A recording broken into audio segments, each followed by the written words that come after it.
Bonsoir, je m'appelle Thierry Pelletier, j'ai 59 ans.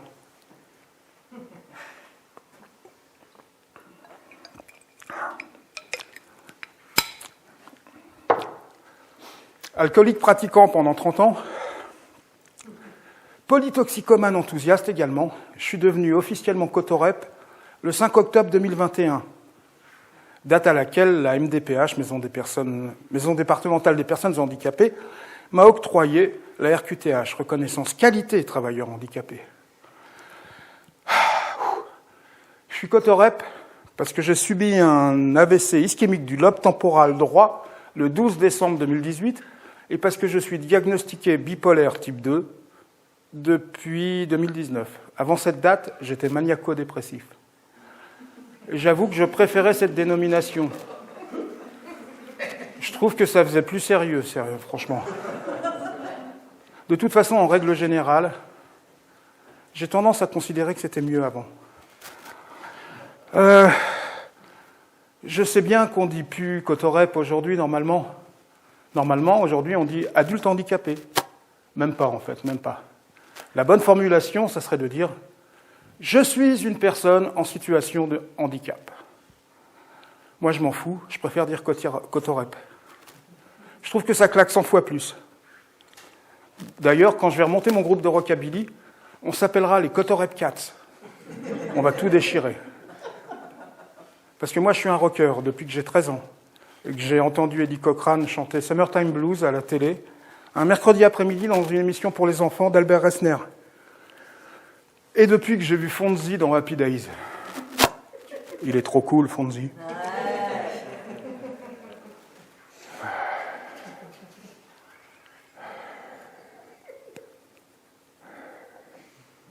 Merde, déjà ? Ah, c'est chaud, là.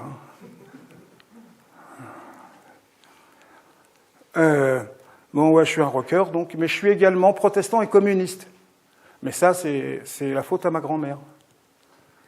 Je suis protestant parce que quand j'allais chez ma grand-mère, au-dessus de mon lit, il y avait un petit panneau pyrogravé, putain, c'est compliqué à dire, où il y avait le début du psaume 23 dessus. « L'Éternel est mon berger ». Et parce que ma grand-mère, en bonne luthérienne, elle m'emmenait souvent au temple. Si je suis communiste, c'est aussi à cause d'elle. Ma grand-mère, elle venait du pays de Montbéliard, et elle a rencontré mon grand-père à Peugeot-Sochaux. Elle travaillait à la chaîne, comme lui. Et elle m'a raconté les premiers congés payés à la Peuge. En 1936, il y a plein d'ouvriers, surtout les plus âgés, ils ne voulaient pas croire qu'on allait les casquer à rien branler pendant 15 jours.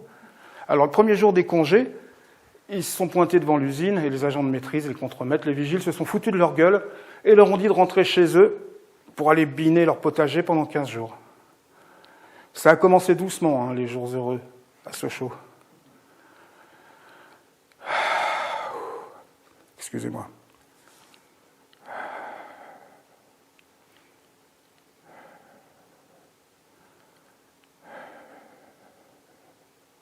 Depuis que ma grand-mère m'a raconté cette histoire, moi j'ai décidé que j'étais communiste. Et dès que j'étais en âge de voter, depuis que je suis en âge de voter, j'ai toujours voté communiste. Même quand je militais chez les anarchistes et qu'on n'était censé pas voter, ou même quand j'ai milité chez les trotskistes lambertistes et qu'on était censé surtout pas voter pour ces crapules staliniennes. Moi, j'ai toujours voté communiste.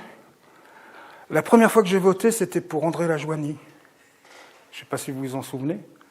André le Trépané, non ? Il fallait être motivé quand même. Je suis une personne en situation de handicap, donc. Mais attention, hein, je n'ai pas toujours été comme ça. J'ai fait plein de boulot, moi, avant cette affaire. J'ai été animateur de centre de loisirs. J'ai été pion en collège. J'ai été manutentionnaire aux éditions Technip et à l'Institut français du pétrole. J'ai été livreur chez Nicolas. Mais j'ai rapidement cassé le triporteur électrique, ça n'a pas duré très longtemps. J'ai été téléenquêteur en institut de sondage. J'ai été manœuvre au noir dans des chantiers du BTP. J'ai été tractoriste. J'ai été vigile, j'ai été agent de tranquillité dans un camping de l'île d'Oléron. J'ai été cobaye pharmaceutique. J'ai été ouvrier agricole, j'ai été écrivain.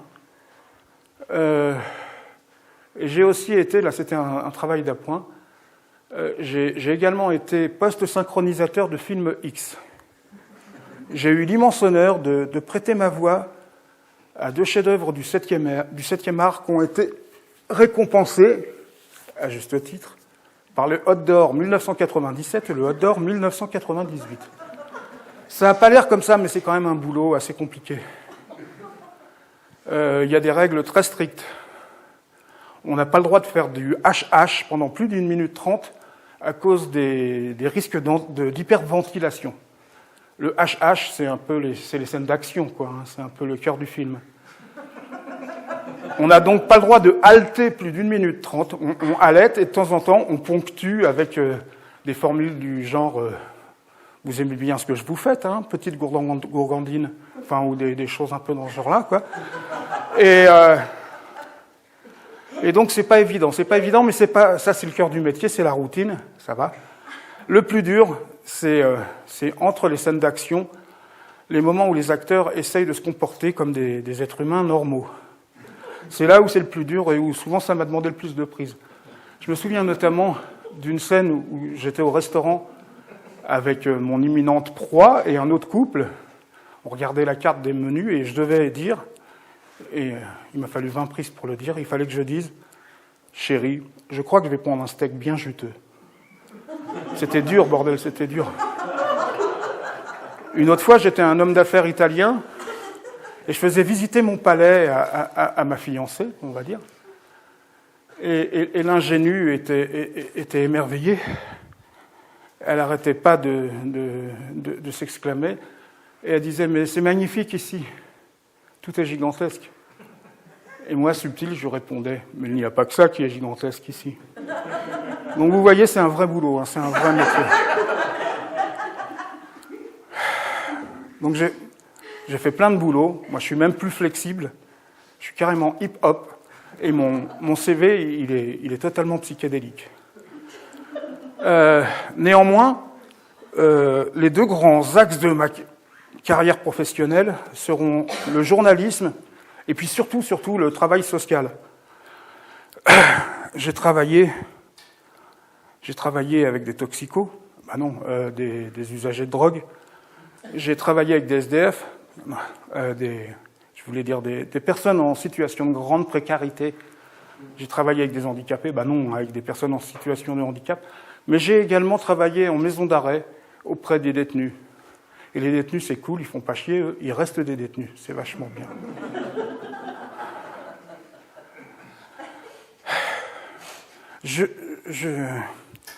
En décembre 2023, j'ai postulé à une annonce à un poste de médiateur père aidant en santé mentale.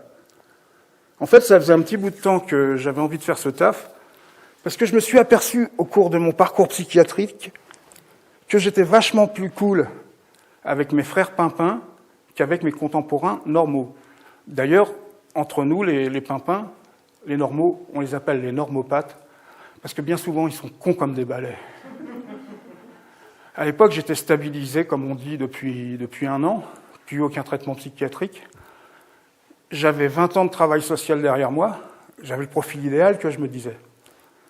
Sauf que le jour de l'entretien d'embauche, l'éducatrice qui me recevait, la première question qu'elle m'a posée, c'est « Quelle plus-value pensez-vous apporter à notre association, monsieur Pelletier ?» Oh putain. Elle m'a séché, la vilaine. Hein. Je sais d'expérience que dans ce genre d'entretien, faut pas la ramener, faut rester bien humble. Je m'étais bien mentalisé, mais je sais pas pourquoi. C'est sorti tout seul, j'ai pas pu m'empêcher. Je lui ai dit, mais la plus-value, mais c'est du langage managérial. Ce n'est pas mon langage. Je dirais même que je récuse ce langage. Eh ben, j'aurais pas dû. J'aurais pas dû, parce qu'à côté d'elle, à côté de l'éducatrice, il y avait un jeune trentenaire fringant, au sourire étincelant, et vachement impressionnant pour moi, qui n'ai plus que 19 ans. Et d'un seul coup, il a plus souri du tout. C'était le directeur du dispositif. Ça s'appelait « Un chez soi d'abord, son bordel ». Il souriait plus du tout et il m'a dit Monsieur Pelletier, vous venez de répondre assez agressivement à ma collègue. Eh bien, sachez qu'il est communément admis depuis plusieurs années qu'on utilise le langage économique dans le jargon éducatif. Ah merde, là j'ai bien senti que j'avais commis un galou. J'ai essayé de rétro-pédaler, comme disent les couillons qui roulent en fixie, mais c'était trop tard, c'était mort. Alors j'ai bien ressassé cette affaire, moi, j'ai bien ressassé cette histoire. J'ai bien fantasmé tout ce que j'aurais dû lui répondre au trentenaire souriant.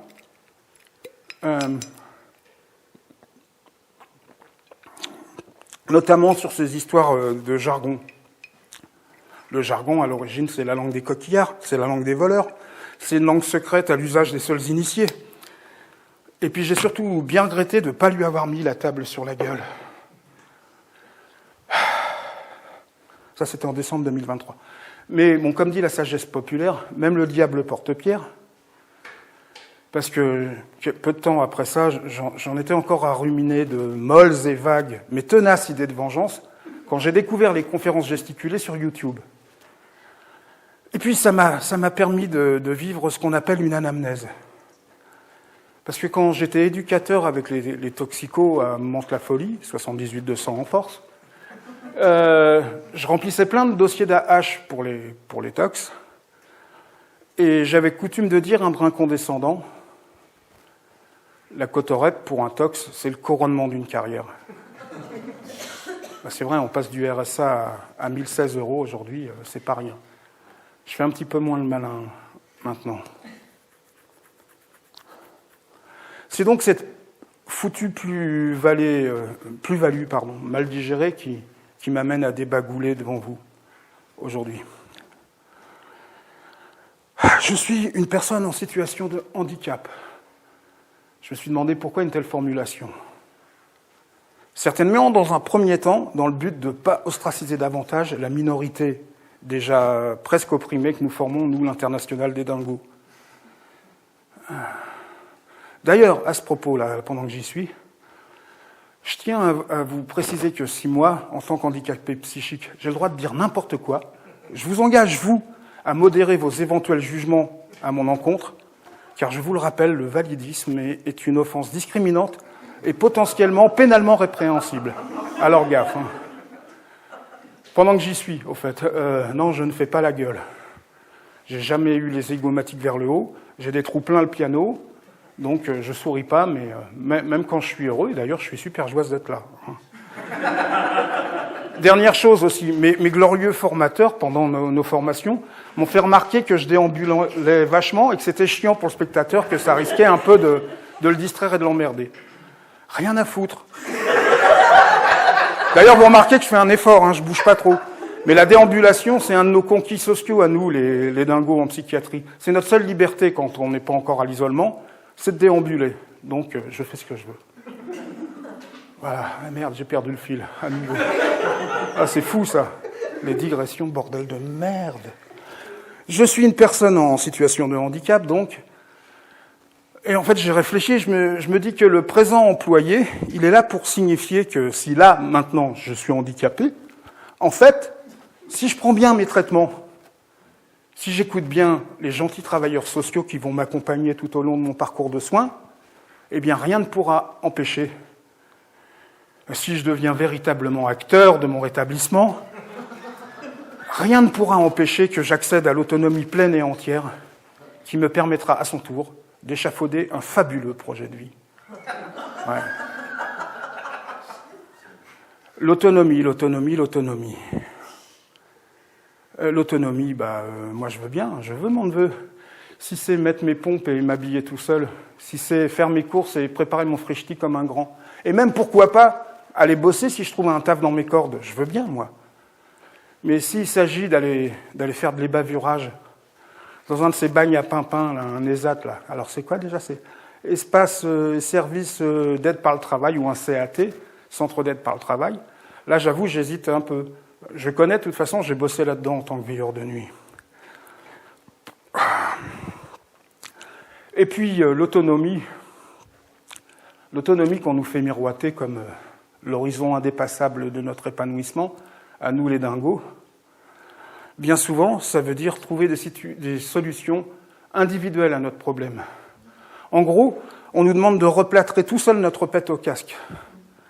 Et puis, on nous demande d'affronter tout seul le retour dans le monde des normopathes. Et donc, bien souvent, à repéter les plombs. Alors voilà. Moi, je ne suis pas venu ici pour dégrainer la vilaine psychiatrie, la méchante psychiatrie, pour dénoncer ces abus, qui sont nombreux, les mauvais traitements, la contention, tout ça, les manques criants de moyens qui s'aggravent de mois en mois. Tout ça, vous le savez déjà en général. Moi, face à cette idéologie de l'autonomisation forcenée, celle qui pousse la psychiatrie à relâcher, pour des raisons de rentabilité, le pimpin dans la nature le plus tôt possible, à charge pour lui de se souvenir de revenir se faire sa piqûre de l'argactyle ou d'aldopéridol dans le cul tous les 28 jours, moi j'ai plutôt envie de défendre la fonction asilaire de l'institution psychiatrique, ainsi que tout ce qui peut développer et encourager l'autorégulation et l'autosupport chez les dingos.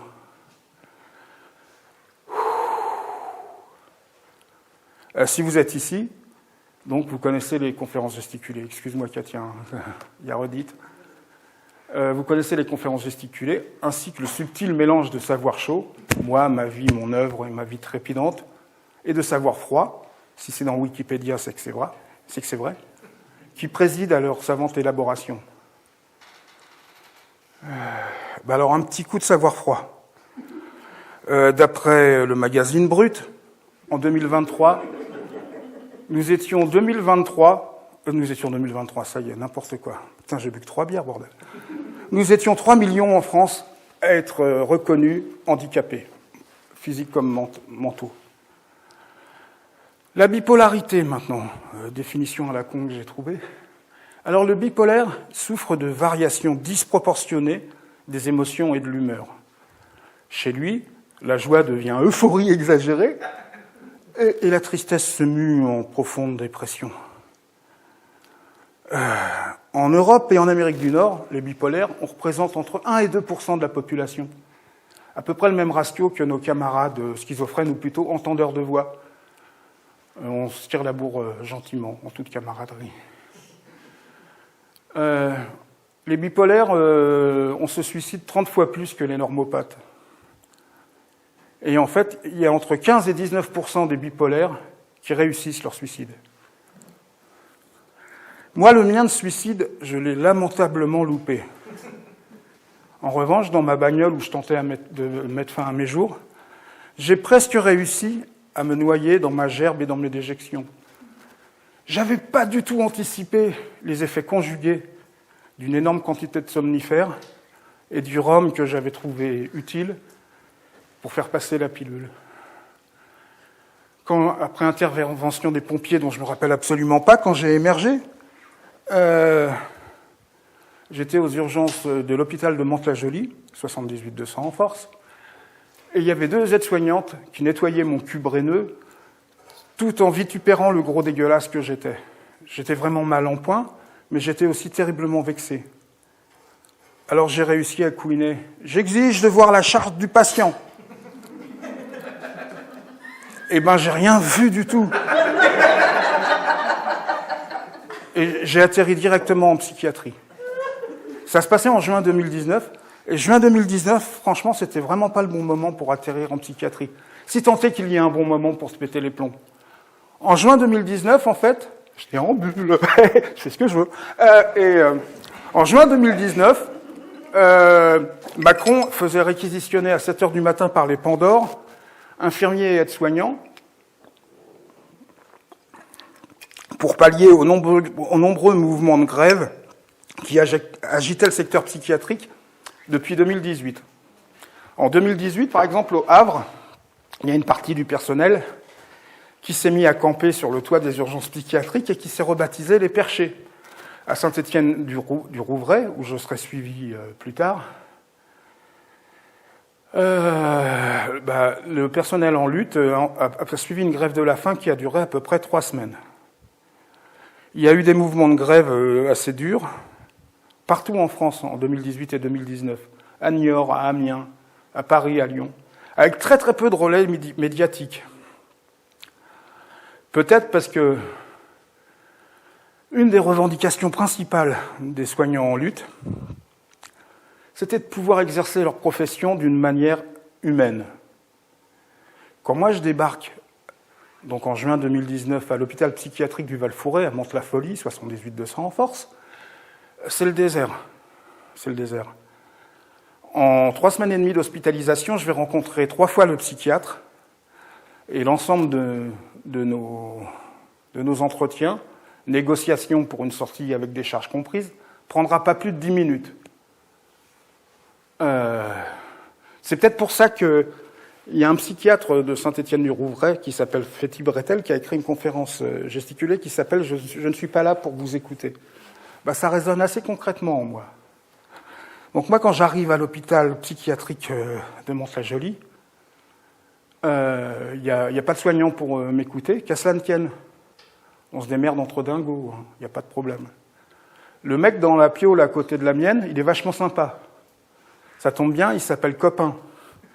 Cyril Copain. C'est un ch'ti. Il est très schizophrène et il sort du MD, unité pour malades difficiles. C'est là qu'on met des gens qu'on juge terriblement dangereux pour eux-mêmes et pour les autres, ou qui ont commis des crimes qu'on ne pourra pas juger vu leur état de démence. En fait, Cyril Copain, il est vachement sympa. Il est vachement partageux. Il partage son escafé et ses cigarillos. Café et tabac qui sont le viatique indispensable dans tous ces lieux d'encasernement. Ouais, il est super cool, Cyril Copain. Les seules fois où il s'énerve un peu, c'est le soir, parce que les infirmiers viennent et s'y mettent à 3 ou 4 pour l'enfermer dans sa piole. Normal, hein. Il sort du MD, donc il est dangereux. Nous, on n'est pas enfermés, lui, il est enfermé. Alors, il n'est pas content. Il prend des tours. Alors, dans ces cas-là, il se met à jaspiner à toute vibrure. Avec son putain d'accent ch'ti, j'entrave nib, ça me met les flubes, et en général, moi, j'esbigne. Voilà. Un jour, Cyril Copain, il m'a dit, tu sais, l'UMD, c'est difficile. C'est super dur, mais au moins là-bas, on s'occupait de nous. Ici, on se fait trop chier. C'est vrai que, à Mantes-la-Jolie, les hommes, en général, pour tromper l'ennui, tournent dans les couloirs. Les femmes, elles, en général, elles préfèrent faire le siège du poste infirmier, qui est quasiment désert, dans le fol et vain espoir d'obtenir un rendez-vous avec leur psychiatre. Alors moi aussi, je tourne en pyjama dans les couloirs, mais moi, je tourne en chantant du gospel country. Je vous ai dit que j'étais un rocker protestant, non? Ouais. Et à Mantes-la-Jolie, au Val-Fouret, à l'HP, il y a plein de barbus. Et ça n'a pas l'air de leur déplaire d'entendre un gaouri louer le Très-Haut. En tout cas, ils opinent gravement du chef sur mon passage. Quand je passe devant le poste infirmier en chantant, en général, il y a Madame Judy qui me répond en chantant, elle aussi. Mais elle chante du Jodassin et elle danse. Je l'aime bien, Madame Judy. C'est une petite dame voilée, elle est dans mes âges, mais moi, dans ma tronche, je me dis qu'elle pourrait être ma tante. Madame Judy, elle est logoréique. Elle assomme ses coreligionnaires tout le temps de conseils de bienséance musulmane, et elle participe, elle s'incruste dans toutes les conversations au réfectoire. À tel point que quand c'est l'infirmière qu'on n'aime pas, la peau de vache qui fait le service, souvent elle sort « Madame Judy, nous aimerions manger tranquillement ». Qu'est-ce qu'elle en sait de ce qu'on a réellement envie, cette grosse conne? Ça me fout la rage, mais en général, comme je ne veux pas faire de schtroumpf, je me contente de me lever et de quitter le réfectoire. Un jour, Madame Judy, elle m'a dit « Monsieur Pelletier, ça se voit que vous avez été bien élevé ». J'ai pas trop l'habitude de ce genre de compliments, mais j'avoue que j'étais pas peu fier quand elle m'a dit ça. Ça, c'était en 2019. La première fois que j'ai eu affaire à la psychiatrie pour ma pomme, en fait, c'était en 2008. À cette époque-là, je travaillais dans un foyer d'accueil médicalisé pour handicapés moteurs et mentaux, majoritairement hémiplégiques ou tétraplégiques, donc dans l'Aude. J'étais veilleur de nuit. La première fois que je me suis pointé pour ma première nuit, il y avait Christian, paix à son âme, un grand échalas schizophrène pas commode, qui m'attendait dans le couloir, et il m'a demandé avec sa grosse voix, il m'a dit « T'as des enfants ?»« Ouais. »« T'as mangé ?»« Non. » Alors il m'a ouvert le frigo et il m'a montré le plat qui avait été préparé pour le veilleur de nuit. Le foyer d'accueil médicalisé, c'est plein de rituels. Je crois que c'est super important pour les malades.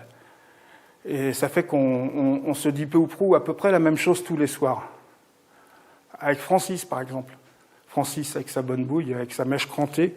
Il a une gueule entre Charles Trenet et une caricature Louis-Philippe Art de Daumier, assez spéciale. Et en général, le soir, je le croise dans les couloirs, il se tient à la tempe, et il me dit « J'ai perdu ma tumeur !»« Mais non, Francis, tu l'as laissée dans ta chambre, viens, on va aller la chercher. » En général, il enchaîne par « On me garde ? Dis, on me garde ?» Bah, bien sûr qu'on te garde, Francis, pourquoi on ne te garderait pas ? Tu m'as jamais fait la misère. Et souvent, il termine par « Ah, je t'aime bien, toi, je t'aime vraiment bien. » Il y a aussi ce garçon dont j'ai oublié le prénom. Je l'appelle Fernandel, parce qu'il a vraiment la tronche à Fernandel, mais ça fait total Kaira, tout en taïkini avec la gueule à Fernandel. C'est un des rares valides. Alors, lui, dans sa piole, il a une installation hi-fi radio assez compliquée, assez chiadée. J'y entre Nib, évidemment. Et lui, je vais le voir encore plus souvent que les autres dans sa chambre, parce qu'il faut absolument qu'il garde son masque à oxygène. Souvent, quand ça l'emmerde, il l'enlève, faut lui en mettre. Et à chaque fois que je me pointe pour la première fois de la soirée, il me demande toujours « Alors ça y est, ils te l'ont donné ton CDI ?» Sympa, non, hein, quand même. J'ai vite aimé ce boulot au foyer d'accueil médicalisé, même si c'est payé au lance-pierre. J'ai vite aimé ce boulot, passer l'épreuve du premier caca, parce que nous, on couche les gens et on les change. La première fois dont je me souvienne, c'était avec Nathalie. Nathalie, c'était une grosse dame en fauteuil électrique. Elle était censée être déficiente mentale, mais comme quand je la connaîtrais mieux, je vais l'appeler l'œil de Moscou, parce qu'elle est au courant de tout ce qui se trame dans le foyer, elle. Et donc, je me retrouve à... Déjà, il faut la mettre au pieu. Moi, je ne prends pas le def personne parce que je trouve ça inhumain. Elle est lourde, Nathalie. Bon, bref, je vous passe les détails, mais je me retrouve avec mon sac, mes gants en latex et mon sac en plastique, avec mon butin fumant, là, dans la salle de bain, en train de chercher la poubelle. Et à un moment, je redresse la tête, et je vois ma gueule déformée d'horreur dans la glace. Et là, j'éclate de rire. J'ai compris que j'étais bon pour le service. J'insiste beaucoup sur le caca, hein, je suis désolé. Mais en fait, c'est le caca qui délimite le champ de la guerre de classe qui fait rage à l'intérieur du foyer d'accueil médicalisé. Parce que nous, les veilleurs de nuit, et les AMP, les aides médico-psychologiques, qui ont eu le bon goût de se rebaptiser elles-mêmes aides merde pipi, nous, on met les mains dedans. En revanche, la monitrice éducatrice et l'éducateur spécialisé, non, eux, non. Alors, comme il faut bien qu'ils s'occupent, eux, ils élaborent des projets. Ils ont parfois des idées lumineuses. Ils ont eu l'idée, ces enculés, par exemple, d'instaurer un sens de circulation obligatoire dans le réfectoire, le matin pour le petit déjeuner, dont j'ai la charge aussi à la fin de mon service. Allez expliquer ça à Chantal, l'ancien tapin qui s'est fait écraser la jambe par un poids lourd dans l'exercice de ses fonctions sur la nationale. Allez expliquer ça à Chantal ou à Francis qui cherche sa tumeur. C'est n'importe quoi. Ils ont aussi eu l'idée géniale avec ce monsieur dont, une fois de plus, j'ai oublié le nom, qui vivait avec une sonde gastrique, qui ne s'alimentait plus depuis longtemps. Ils ont eu l'idée géniale qu'il fallait absolument qu'il assiste au repas dans le réfectoire pour se socialiser. Moi, j'estime que c'est de la torture, ça, mais bon.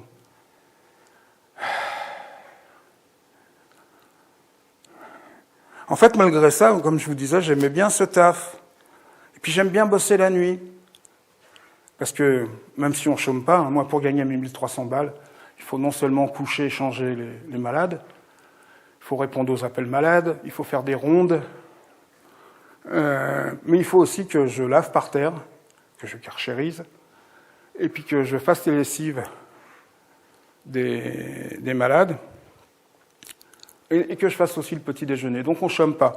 Mais ce n'est pas le rythme de dingue des AMP, les aides médico-psychologiques. Elles enchaînent les toilettes le matin à une allure totalement inhumaine, à une cadence totalement inhumaine. Moi, la nuit, j'ai le temps de m'organiser. C'est un rythme un peu aquatique. J'aime bien, de toute façon. Moi, je suis... Voilà. Et ça me permet, moi aussi, d'avoir mes petits rituels. Tous les soirs, donc, quand tout le monde est à peu près couché, moi, je passe dire bonsoir, et puis des fois, je distribue les piluliers aussi. J'ai mon chariot pour ramasser les ballots de linge sale dans le couloir. J'y ai préalablement installé Marilyn. Marilyn, c'est une jeune trisomique qui flippe souvent à la tombée de la nuit, qui flippe la nuit, et donc je l'emmène avec moi, elle est contente. Et puis avec la main, j'empile les ballots de linge sale aussi, et puis avec la main qui me reste, je donne la main à Romuald. Romuald, c'est un jeune autiste, très très autiste, hein, il parle quasiment pas. Et donc on file comme ça tous les trois avec le chariot jusqu'à sa chambre pour aller le coucher. Et toujours de la même manière, on file tous les trois en chantant tous les soirs la même chanson. Ça fait chou-chou la loco, c'est très rigolo.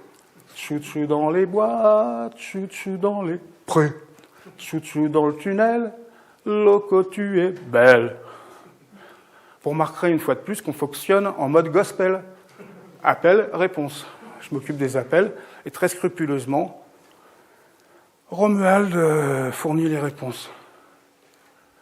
Ça permet de coucher gentiment Romuald et ça vaut mieux pour tout le monde. Parce que Romuald, il cause pas, il est autiste, mais il agit. Quand il se fait vraiment trop chier et qu'on ne s'occupe pas de lui, eh ben lui, il s'esbigne, hein, il se tire du foyer et en général, on le retrouve sur la place du village, en pyjama, en train de jouer avec son caca. Voilà. Donc, voilà, j'ai mes petits rituels et ça se passe bien. Ça se passe en 2008.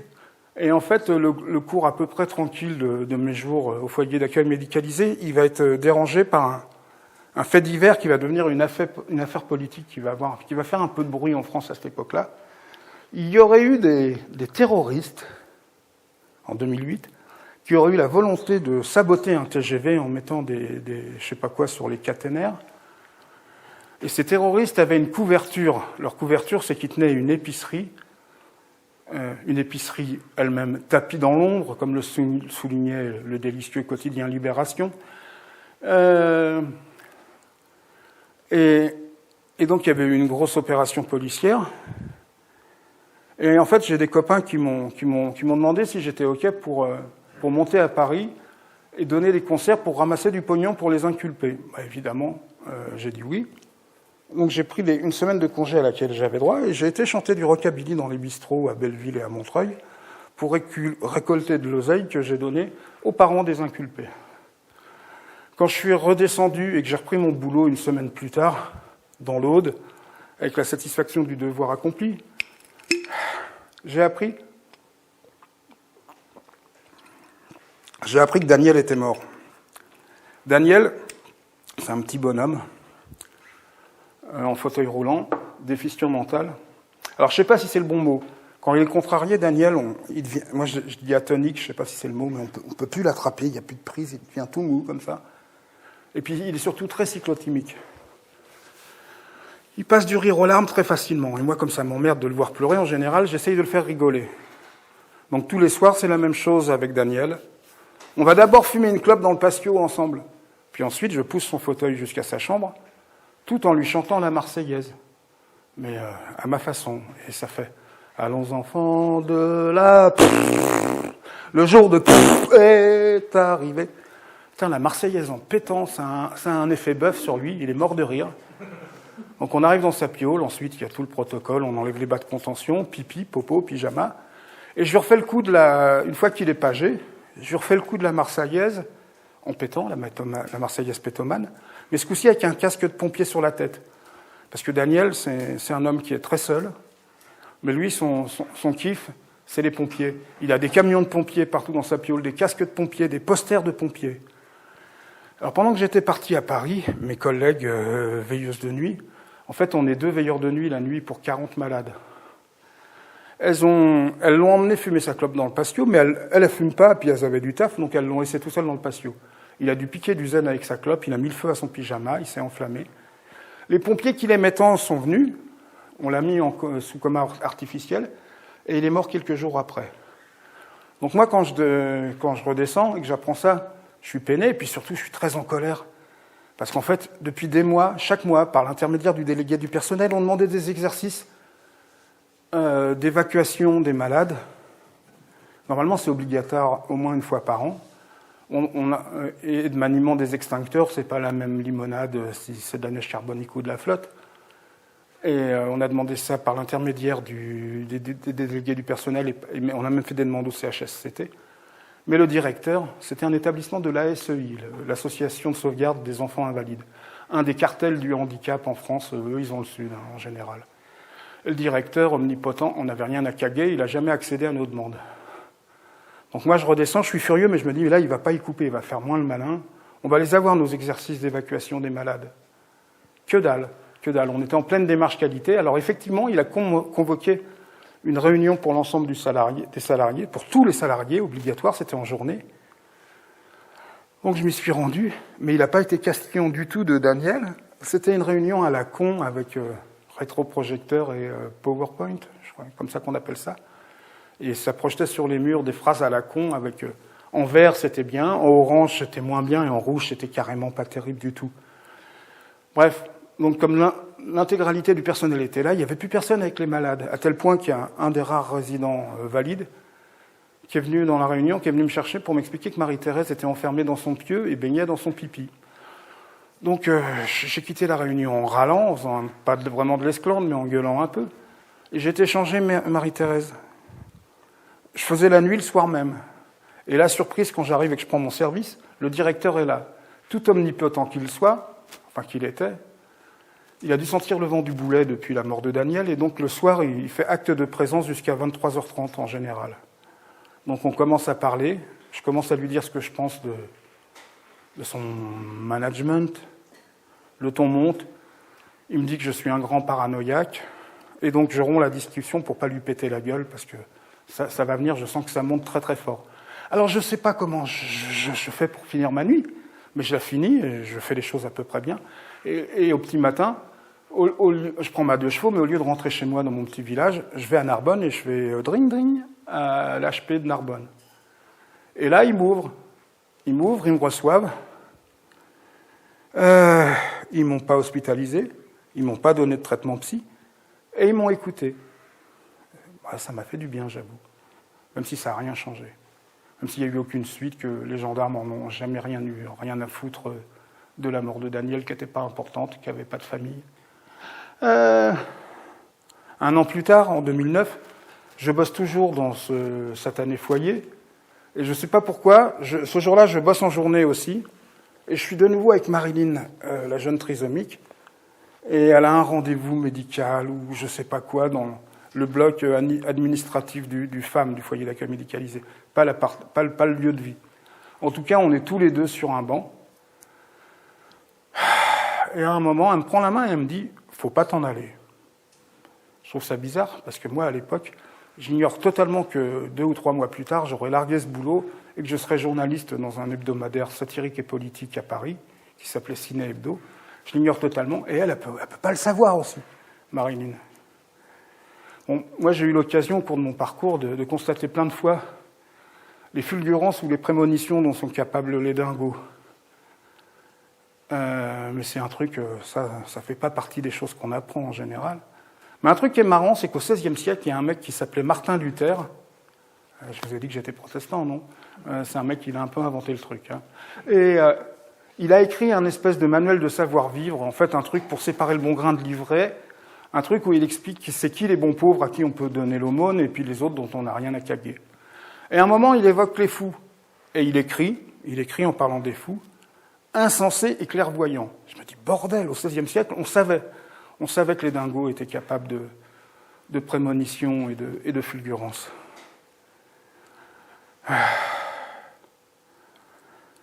Alors, c'est en 2008 donc que je sonne à la porte d'un hôpital psychiatrique pour la première fois. Mais la première fois que j'ai eu affaire à la psychiatrie, c'était pas en tant que dingo, c'était en tant que travailleur social, c'était en tant qu'éducateur. C'était en 1999, à l'époque, je travaillais comme éducateur dans ce qu'on appelait alors une post-cure en milieu urbain. En gros, j'étais gardien de tox. Et je faisais les nuits et les week-ends. Et ça se passe un week-end, cette fois-là. Le week-end, c'est chiant à mourir le dimanche. Les tox, ils veulent pas faire d'activité, ils veulent épaver ou consommer ou pioncer tranquille dans leur piole ou dans la salle télé. Et nous, les deux éducs, on se fait chier à 100 sous de l'heure et on passe le temps comme on peut, on tue le temps comme on peut dans le bureau. Mais ce jour-là, il y a de l'action. Il y a Norbert qui arrive et qui vient nous voir. Norbert, il s'appelle pas du tout Norbert. Norbert, il est kabyle et il s'appelle Karim. Mais comme il a une bonne tronche de voyou bien de chez nous, c'est lui, quand il est arrivé au foyer, qui s'est présenté en nous disant « Je m'appelle Karim, mais tu peux m'appeler Norbert ». Et Norbert, il va pas bien du tout, il sue à grosses gouttes, il est méchamment en queue, bien en manque. Et il nous explique que ça serait bien qu'on se bouge le cul à faire quelque chose, à lui trouver une solution.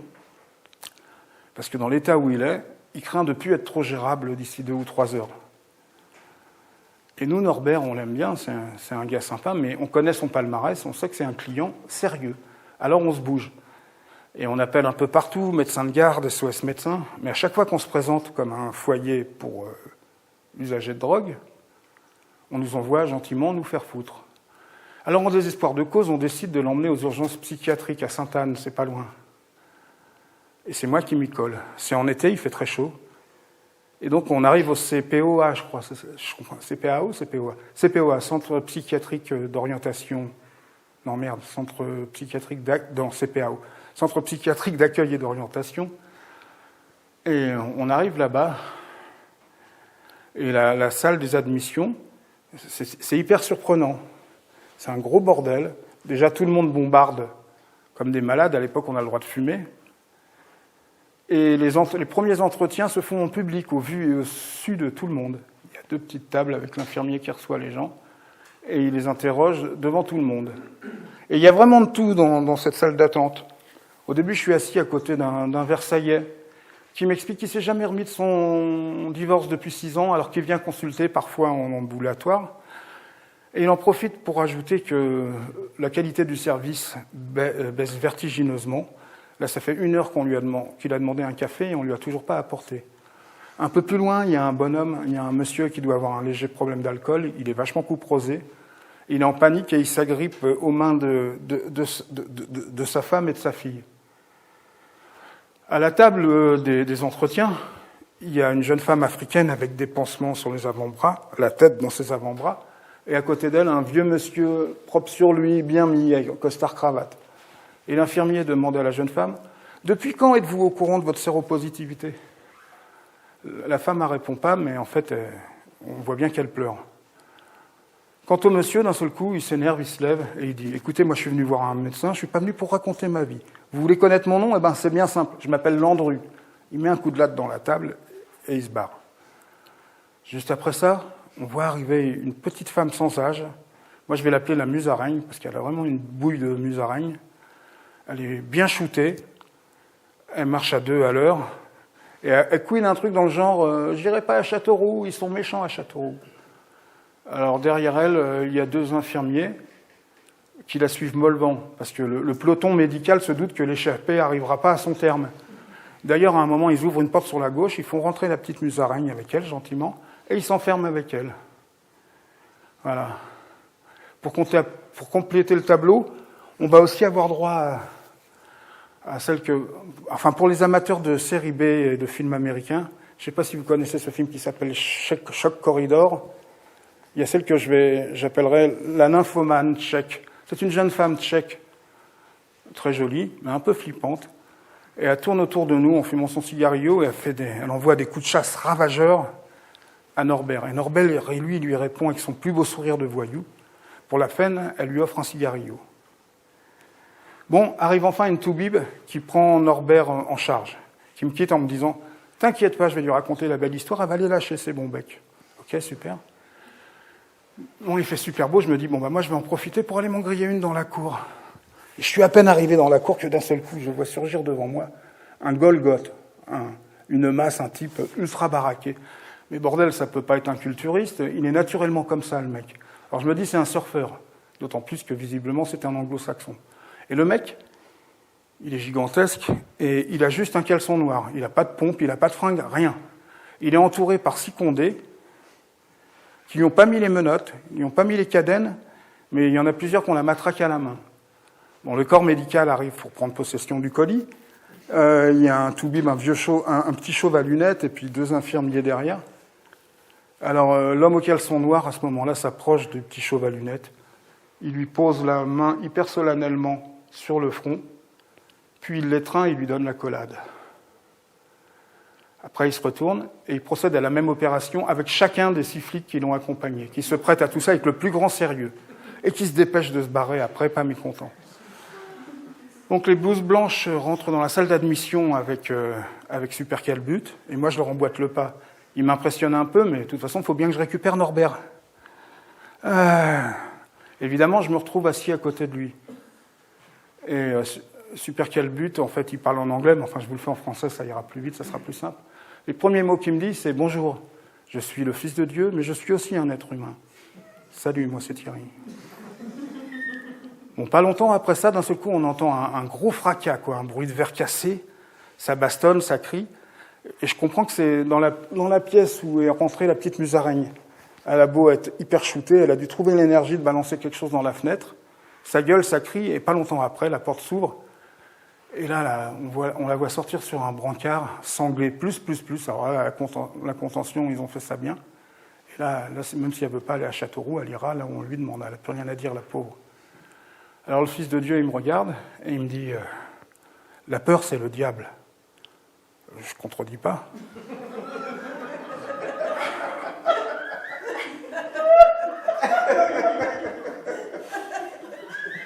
Sur ces entrefaites, je vois arriver un infirmier avec un gobelet qui contient un liquide blanchâtre assez épais, et il demande au Fils de Dieu s'il a faim, dans un espèce de sabir franco-anglais. Évidemment, Jésus, il a l'écrou. Alors, l'infirmier lui explique qu'il faut d'abord qu'ils boivent le contenu du gobelet et qu'après, ils iront faire ripaille. Alors Jésus, il s'exécute, il boit la bonne médecine, là, et il emboîte le pas à l'infirmier vers les agapes promises, et l'infirmier ouvre et referme une porte, et ciao Jésus. Bon, Norbert ressort de son entretien visiblement radieux, il a obtenu ce qu'il voulait, c'est-à-dire de quoi avoir des calmants ou des anxiolytiques, des cachetons qui vont lui permettre de tenir jusqu'à la méthadone du surlendemain. Il est super content. On rentre au foyer en se disant que pour une fois, on ne s'est pas fait chier le dimanche. Hein. C'est cool. J'apprendrai quelques jours après que nous étions le lendemain de la première ou d'une des toutes premières technoparades à Paris. Ce qui explique certainement pourquoi un jeune anglo-saxon a compris l'inanité de toute chose et surtout de se balader avec des pompes et des fringues en plein été. Bon, en tout cas, cette façon d'accueillir les gens, ces entretiens au vu et au su de tout le monde, là, comme ça, en public, ça m'a vachement surpris au début, mais en y réfléchissant un petit peu après, bon, je ne vais pas exagérer, je ne vais pas parler d'harmonie, parce qu'il y a des brins-de-zinc en tout genre, il y a des dingos en tout genre, il y a des éclats de voix, il y a des cris, mais franchement, ça crée une ambiance qui n'est pas flippante. Rien de ce qui se passe ne nous met en péril. C'est ce que j'appelle peut-être un peu l'autorégulation. Je trouve que ça fonctionne bien, leur truc. D'ailleurs, j'en ai pas fini avec le CPOA, parce que je vais y retourner, mais cette fois-ci pour ma pomme, 11 ans plus tard. 11 ans plus tard, on est en 2010, et je suis donc devenu journaliste pour un journal satirique qui s'appelle Ciné Hebdo. J'étais venu à l'origine pour un stage de 15 jours. Au bout d'une semaine, on me fait un CDI. Alors moi, je suis fou de joie. J'écris 3 articles par semaine et tout, ça cartonne, je suis trop content. Sauf qu'au bout d'un moment, on commence à m'expliquer qu'on est très content de moi et de ce que je fais. Et longtemps après cette affaire, quand je me renseignerai un peu sur ce qui déclenche la dépression chez un maniaco-dépressif, un des facteurs déclenchants, ça peut être une promotion inattendue. Et moi, effectivement, je vivais le rêve de ma vie. J'étais ultra fier de bosser dans le même canard que Delfeuille de Thon, le dessinateur Villemain, Berroyer. Enfin, j'étais trop joasse. Et donc, quand on a commencé à me dire qu'on était content de moi, j'ai commencé à péter les plombs doucement. Et petit à petit, je suis devenu pas étanche. Je me suis persuadé que j'allais devenir clodo. Ma grand-mère, pas celle dont je vous ai parlé, mais ma grand-mère maternelle que je n'ai pas connue, est morte clocharde. Donc je me suis persuadé que j'allais devenir clodo et que j'allais foutre toute ma famille dans la merde. Je suis devenu totalement pas étanche, j'arrivais plus du tout à me concentrer, à plus rien écouter, j'arrivais plus à faire de reportages, j'arrivais plus à écrire d'articles. J'ai essayé de donner le change pendant un mois, mais au bout d'un moment, ça marchait plus du tout. Tant et si bien que mon éditeur, Nico, un monsieur qui tient une maison d'édition vachement bien qui s'appelle les éditions Libertalia, il tombe sur moi, il voit que je suis dans un état déplorable, et il décide de m'emmener, où ça ? Aux urgences psychiatriques de Sainte-Anne. Donc on retourne dans la même salle. Rien n'a changé, sauf qu'on n'a plus le droit de fumer en 2010. Bon, pour ce qui est de l'ambiance générale, j'ai un peu oublié parce que j'étais vraiment dans un très sale état. Je me souviens qu'il y a toujours les 2 tables blanches pour le premier entretien avec l'infirmier, et que moi, j'attends mon tour. Je suis derrière une grosse jeune femme, accompagnée par sa maman. Une grosse jeune femme qui est habillée de la tête aux pieds en vêtements de pluie. Même le chapeau, c'est un truc pour bosser sur les chalutiers. enfin, à tout ce qu'il faut. Et l'infirmier lui propose de s'asseoir en face de lui, sur une chaise. Et elle préfère installer son impressionnant d'argif dans un massif de fleurs qui est plutôt sur le côté. Et moi, j'ai beau être dans un super sale état, au 36e dessous, moi qui chialais comme une madeleine, d'un seul coup, je me mets à rire, et je dis à mon éditeur, mais ils vont jamais me prendre, j'ai pas le niveau. Ce en quoi je me trompais lourdement, j'ai passé l'épreuve haut la main, et c'était parti de nouveau pour un périple psychiatrique qui va m'emmener de janvier à mars, entre Sainte-Anne et Carcassonne.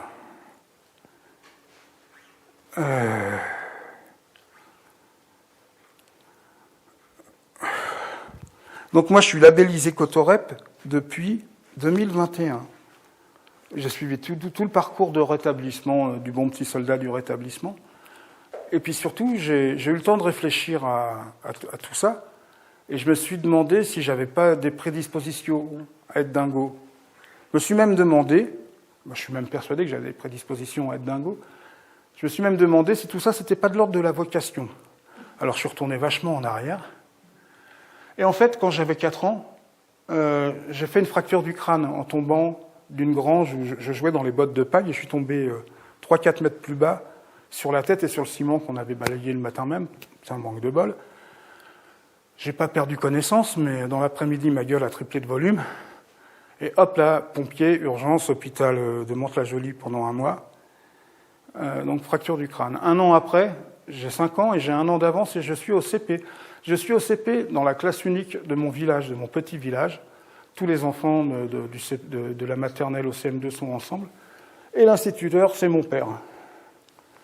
J'ai 5 ans et je suis au CP et j'ai dû faire une connerie. Je ne sais pas ce que j'ai fait. En tout cas, je reçois mon premier coup de poing dans la gueule. Parce que mon père alternait méthode Freinet, colère assez apocalyptique et manière forte. Comme en plus, je vais l'avoir pendant toute ma primaire, mon daron comme instit, on va dire que je vais vivre ma scolarité dans une terreur certaine.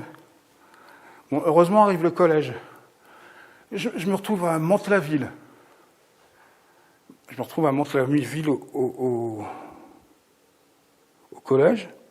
Et à 13 ans, en même temps que je découvre le rock'n'roll, je découvre aussi l'alcool. Et je découvre au cours d'une bagarre homérique avec un des caïds de ces gens bizarres qu'on appelait les CPPN à l'époque, je m'aperçois que moi aussi je peux mettre mon poing dans la gueule à mes petits camarades. Je mets une branlée à ce cher Ténégal en CPPN. Et pour moi c'est un ravissement. Je découvre la violence et je trouve ça formidable. Et ça va quelque peu encombrer ma vie pendant plus de 30 ans, cette histoire. Ensuite, quand je vais avoir 18 ans, je vais passer du stade de petit Rocky à psychobilly. Psychobilly, rien que le nom, attention, hein. Weird, insane. Moi, j'habite en région parisienne et j'essaye d'évoluer dans un milieu peuplé de skin, de punk et de psychobillies. Et il faut assurer. Et pour assurer, il faut être sans pitié, il faut être méchant, il faut se bastonner. Et être taré, c'est pas du tout un défaut. Être taré, c'est vachement bien. On essaye tous de l'être plus les uns que les autres. Et moi, très rapidement, dans cette grande cour de récré qui s'appelle Paris, je vais être irrésistiblement atterré par les plus violents, par les plus méchants. Et ils vont m'accepter, ils vont m'adopter, ou au pire, me tolérer. Certainement pas en raison de mes capacités pugilistiques, parce que je suis assez moyen à la baston, finalement.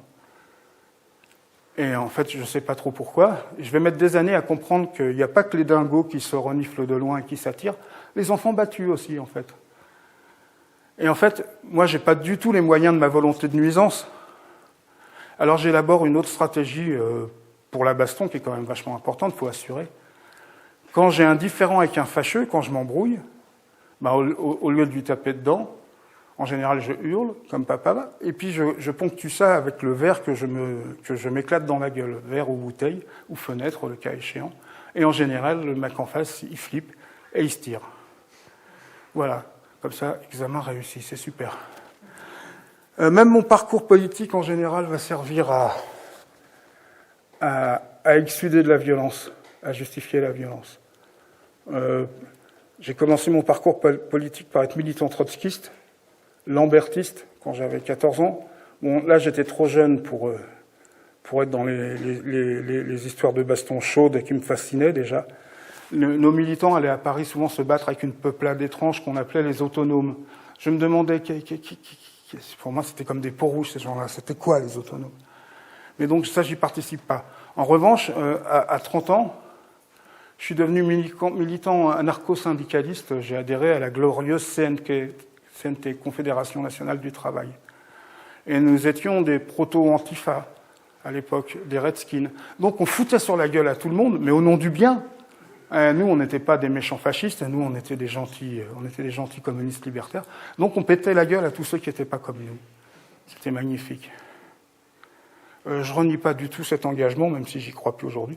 Par contre, notre méthodologie, notre manière d'agir, elle était nulle à chier. Aujourd'hui que je suis calmé, bien obligé, j'ai plus les moyens j'ai même plus la volonté de nuisance, mais de toute façon, j'en aurais plus les moyens.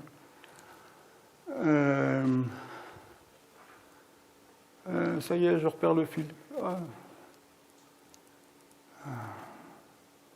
En fait, par rapport à la violence, même aujourd'hui, je me sens très proche d'un serial killer, d'un psychopathe. Je me sens très proche d'un fondu, un berserk, un mec qui pète les plombs et puis qui peut devenir très violent. J'ai ressemblé un petit peu à ça à une époque. En revanche, la violence politique, je la supporte pas parce que pour moi, c'est comme les hooliganismes. C'est s'organiser froidement pour aller en bonde, foutre sur la gueule à des pas comme nous. Et ça, je peux pas supporter ça. Je trouve ça d'une lâcheté terrible. Je préfère les fondus. Moi-même, j'ai rêvé pendant très longtemps d'être un mauvais fer, comme on dit en argot. Le mauvais fer, celui dont on s'approche pas, parce que c'est pas qu'il assure, mais il est tellement zinzin que, putain, merde, on se dit que c'est chaud, quoi. Voilà. En fait, aujourd'hui, je me dis que je suis bien content d'être Cotorep. 1016 € par mois, c'est pas le Pérou, mais me voilà en quelque sorte un rentier. En plus, Michel Barnier a décidé que la santé mentale serait cause nationale en 2025. Alléluia. Enfin, je vais être branché, on va être hype. On est un formidable lobby en puissance, franchement, nous les dingos. En tout cas, on est nettement plus nombreux que les électeurs de Anne Hidalgo. On est donc un lobby en puissance. Bon. En fait, en 2024, j'ai bien suivi tout le parcours du rétablissement du toxicomane alcoolique dingo repenti. J'ai fait tout comme il fallait, la cure, la thérapie en institution pendant 14 mois, l'appartement thérapeutique. Je me suis même dépêché de trouver un appart à moi tout seul, alors que j'aurais pu rester en appart thérapeutique. On paye que dalle, c'est vachement moins. Il y a juste à raconter la belle histoire à l'éducateur qui vient vérifier que j'avais été 20 ans dans le métier, je sais ce qu'il faut leur raconter à ces abrutis. Je me suis dépêché d'avoir mon appart à moi tout seul, et j'ai même bossé en intérim. Je suis redevenu travailleur social, sous-travailleur social, sous-payé et exploité en intérim. Le boulot me plaisait, pourtant je bossais en HRS, Centre d'hébergement et de réinsertion sociale, avec des gens un petit peu plus dans la merde que moi, avec des gens intelligents. L'équipe était intelligente, il n'y avait pas de prohibition. On faisait de la réduction des risques de l'alcool. Dans ce CHRS, pension de famille, on avait beaucoup de gens, une population vieillissante, qui avait souvent des problèmes psy et des problèmes d'alcool. Et au lieu d'interdire l'alcool, les consommations étaient discutées. Et on savait qu'à telle heure, Josiane, elle avait son litre de rosé, et que machin, elle allait venir chercher ses 8-6. Et ce système, ça permet d'éviter ce qu'on appelait dans le temps le binge drinking. Il y a les gens qui se démontent la gueule à toute vitesse. Ça permet d'éviter du racket et de la violence en général. Mais bon, je savais que je n'avais aucune chance d'avoir un jour un CDI, puisque la première chose que j'ai dit au directeur, qui était fort sympathique, je lui ai dit que j'étais handicapé psychique. Donc, quand il y avait une embauche, en général, il préférait prendre une jeune éducatrice stagiaire qui venait de finir son stage, et c'était somme toute tout à fait normal. Donc, je me suis aperçu que je bossais pour des prunes, pour payer le loyer d'un 2 pièces pourri dans un quartier de merde d'une ville morne.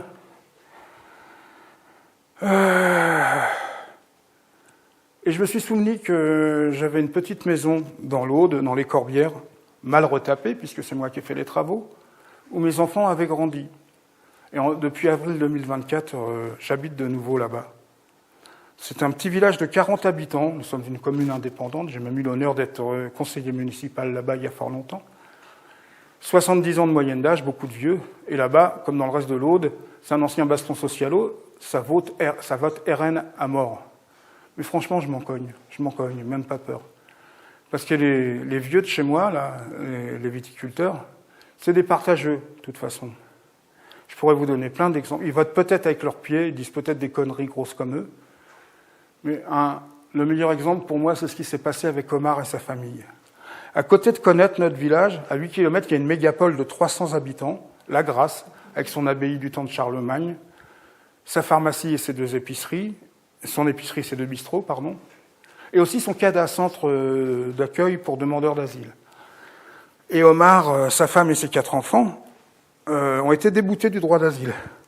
Et il y avait 2 jeunes qui habitaient Montpatelin, qui ont eu la bonne idée de les planquer dans une maison au bout du village. Et alors, mes chers vieux là, qui votent RN, je me souviens de Joaquin, le doyen, qui était un enfant de la retirada. S'il n'était pas né derrière les barbelés d'Argelès ou de Gurs, ses parents espagnols y avaient eu droit. Hein. Et Joaquin m'expliquait que le sida, c'était à cause de tous ces Niakoués qui arrivaient en France par avion et qui nous refilaient leurs saloperies. Donc oui, ça vole pas très haut. Mais en revanche, tous ces vieux-là, quand ils ont vu Omar, sa femme et les 4 marmots courir dans les 2 rues du Patelin, alors qu'il n'y a plus d'école depuis 10 ans, ça leur serait jamais venu à l'idée de les dénoncer. Mieux, ils ont tous contribué à leur bien-être pendant le temps de leur séjour. Ils leur ont filé un bout de jardin pour qu'ils fassent leur potager. Et à leur manière bourrue, ils ont fait en sorte que ça se passe le mieux possible pour eux, le temps que leur situation soit régularisée. Et elle a été régularisée.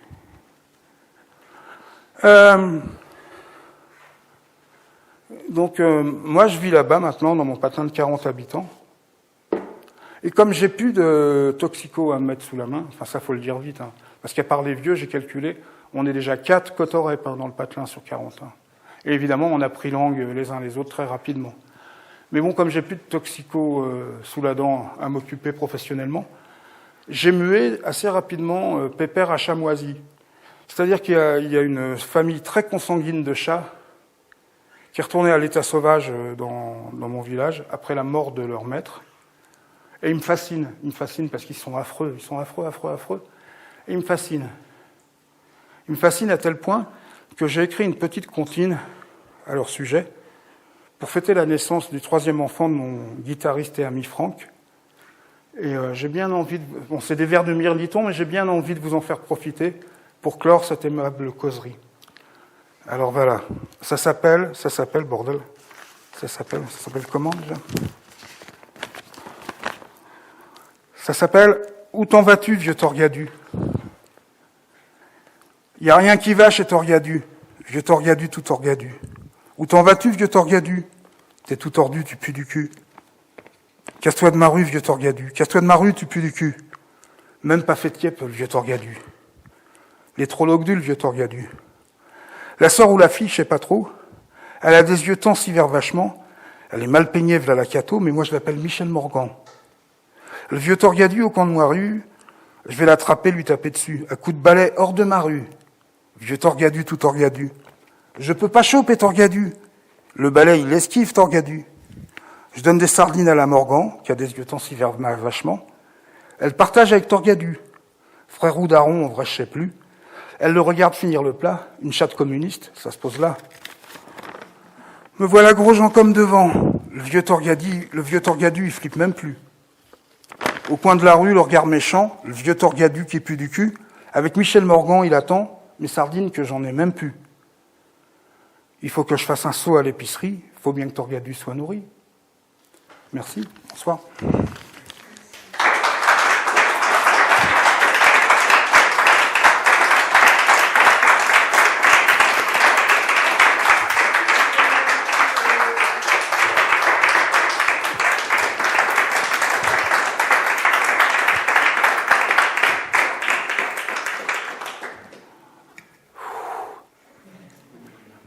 On boit des coups ? Vas-y. Anne Vergne, elle était journaliste, écrivaine. Elle a bossé à Charlie Hebdo, à Rakiri Hebdo. Elle a réussi son suicide en 2003. Et elle a écrit ce bouquin que je considère comme un chef-d'œuvre qui s'appelle L'apéro des dingos, mémoire d'une jeune fille dérangée. Et en fait, c'est un truc que j'ai largement oublié au cours de cette aimable causerie.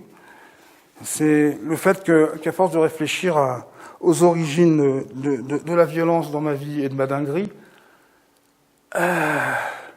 j'en étais arrivé à me dire que peut-être que ma véritable identité, c'était pas forcément mon protestantisme en carton, ni mes velléités de rock'n'roll, que même si j'aurais voulu gagner le Tour de France ou devenir le roi du rock, c'était raté, et que donc ma véritable identité, c'était peut-être juste d'être un handicapé psychique, d'être Cotorep, en fait. Et j'étais conforté par ce qu'écrivait Anne Vergne. Elle a écrit « Arrive un jour où le médecin de famille, les flics ou les pompiers vous orientent vers la psychiatrie. Un jour béni. Enfin, on est de quelque part. Malade mental, vous explique-t-on. En réalité, c'est comme découvrir le syndicalisme à la veille d'un licenciement. On n'est plus tout seul.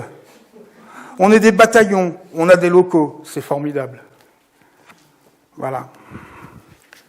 Elle ajoutait un truc, je vais la citer de mémoire, je crois que je m'en souviens. Elle disait les véritables malades mentaux, le véritable malade mental, c'est celui qui s'ignore atteint. Dès qu'on se soigne, dès qu'on a pris conscience, on ne peut pas être véritablement malade. Et moi, je suis tout à fait d'accord avec elle, et moi, je trouve que je vais très bien. Mais il ne faudra pas le dire au médecin de la Sécu, parce que la Cotorep, c'est un bon plan, je trouve.